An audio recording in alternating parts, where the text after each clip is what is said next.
Hi, and welcome back to my YouTube channel. My name is Michelle, aka The Ignited Teacher, and what I do on this channel is I help math teachers to effectively manage their classrooms and to increase student achievement.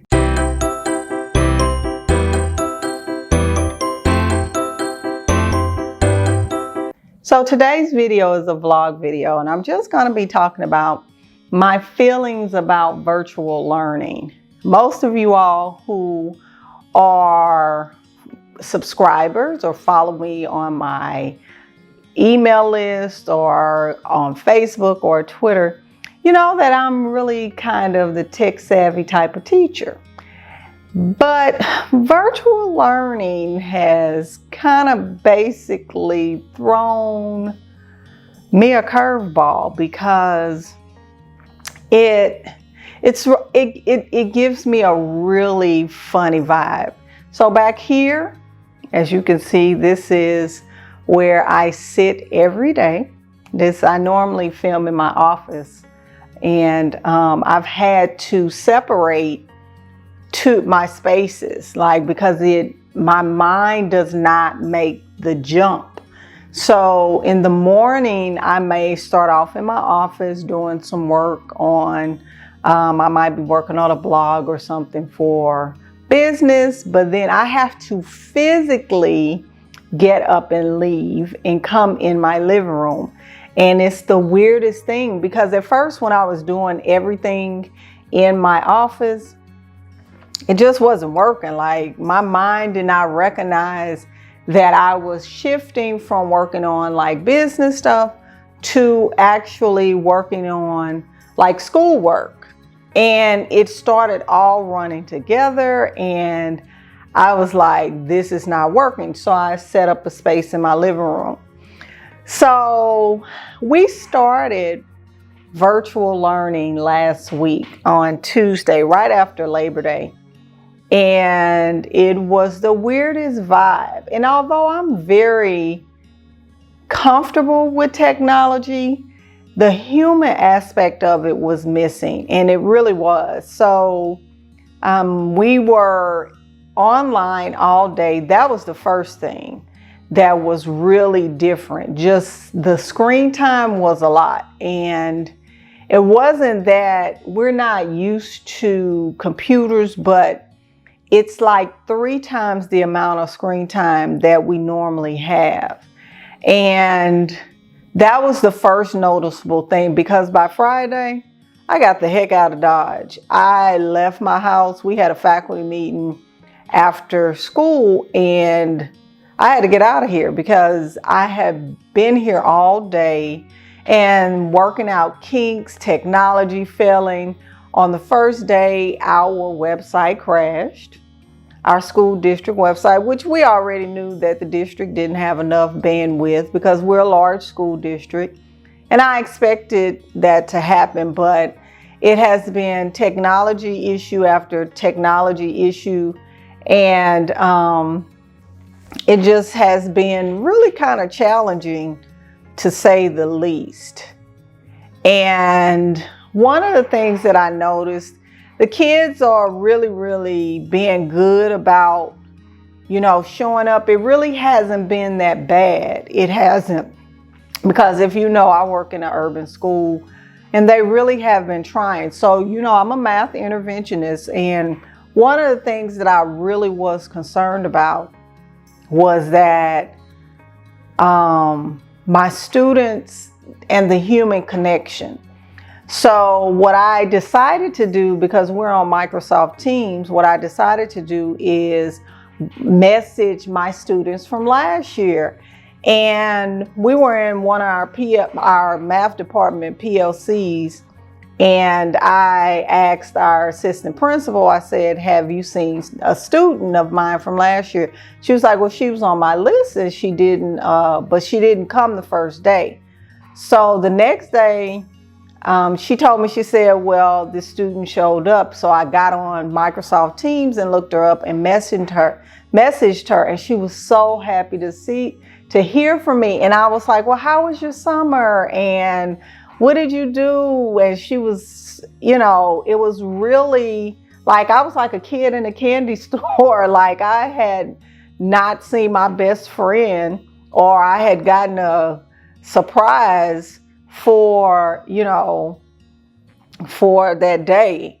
And it was so good to talk to them and see what they're doing. Because, you know, you get used to seeing their little faces, and they come by your classroom the next year. And it was really good to hear from her. I had another student that I reached out to, and I saw that she had all the credits, because, you know, I work with the tier 3, tier 2 kids, and sometimes they don't get all their credits. And I saw that she was a 10th grader, well, officially a 10th grader, because, you know, some of the children say they're 10th graders and they're really not. So she was officially 10th grader. So I messaged her. I said, I see you got all your credits. And I sent her a little gift, and it was, the little feed was saying, yay, yay, yay. And she was like, yeah, I did get them, because she had to go to credit recovery to get some of her credits. And I was really excited about that. But the sad thing about it, she was saying, she said, I miss your class. And I was like, yeah, I miss you all too. And it was such kind of like a somber thing, because we had become a little family in my 8th period class.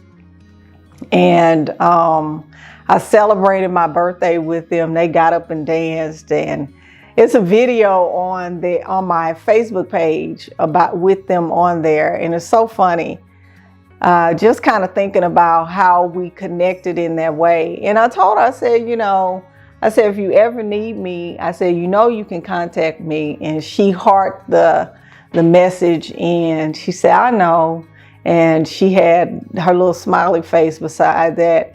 But just kind of, you know, those connections with the students, it kind of makes me feel like, you know, I wish the community would understand that they need to do their part.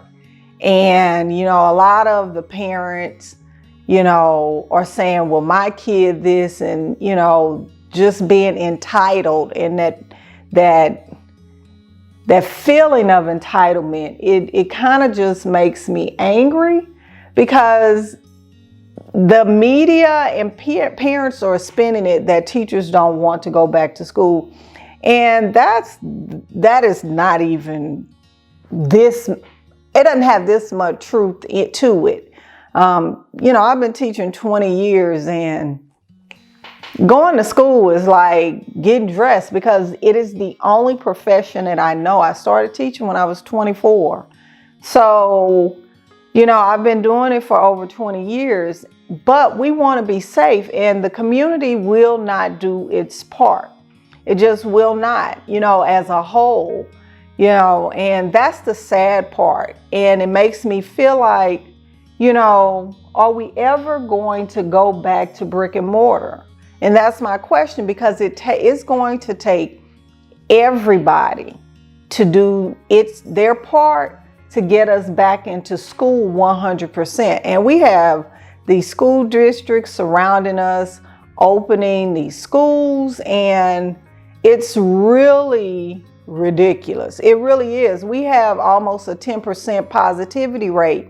And it was one medical doctor, I think, out here at Baylor University, and he was like, basically, we shouldn't even be opening our school doors, because he said it's going to have a catastrophic effect.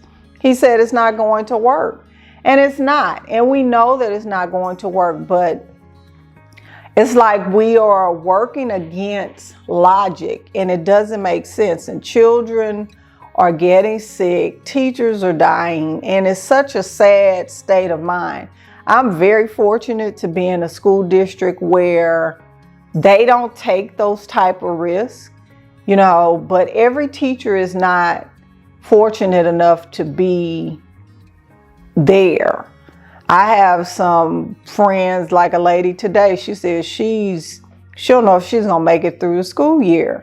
And teachers are dropping like flies, not like dead flies, but like, I can't do this. And a lot of the older teachers are saying that they, you know, the technology, and this is not what they're signed up for. And it's so sad to see education in that state, you know, because the virtual, our first week, it was a lot. And I'm be honest with you, it was. And I know the first year teachers, they are not making it. I was in a Facebook group and one lady was saying, I'm a first year teacher. I'm working hard. And she said, this is by far the hardest job she's ever had. And unfortunately, it's normally not like that. It's difficult. Teaching is not easy, but like, I feel for her. It's almost like, and I just told her, I was like, I'm sorry. I really am, because, you know, what can you do? You know, and then some of these school districts have open in person. And like she said in the post, she's working 16-hour days. And I can't imagine how that would feel being a first-year teacher, you know. But this virtual thing, it is a horse of another color. And I think there are some pros and some cons to it. The pros are the kids are learning how to be dependent on themselves instead of, you know, being dependent on the teacher. But there's that human connection factor that's missing. It really is. Not being able to see them, give them a high five or something like that. But it's crazy. You know, I really am looking forward to going back to school, but I really want it to be safe for my students, because I teach high school. They're like miniature adults. Well, they're young adults, but I don't know. I don't know if that is going to be feasible, you know, with that, you know. But this online learning thing, it's not perfect. And I get what the parents are saying, but it's really all we got. So hopefully this week coming up, you know, it'll be a better week, you know, and we'll adjust. It just takes some time to adjust to this new normal, because it is a new normal, that's for sure. And, you know, I'm just hoping for the best and looking forward to connecting with my students. So this is my setup. That's my computer. And that's where I am Monday through Friday, sitting here. What can you do?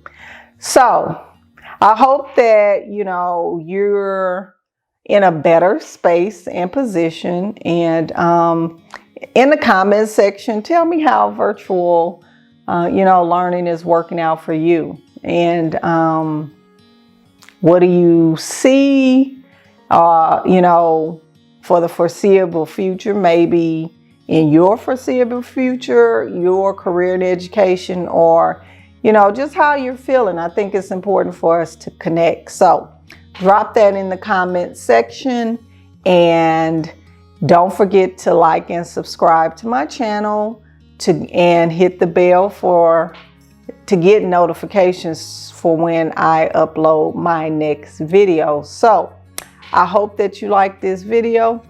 Give it a thumbs up, and I'll see you next time in my next video.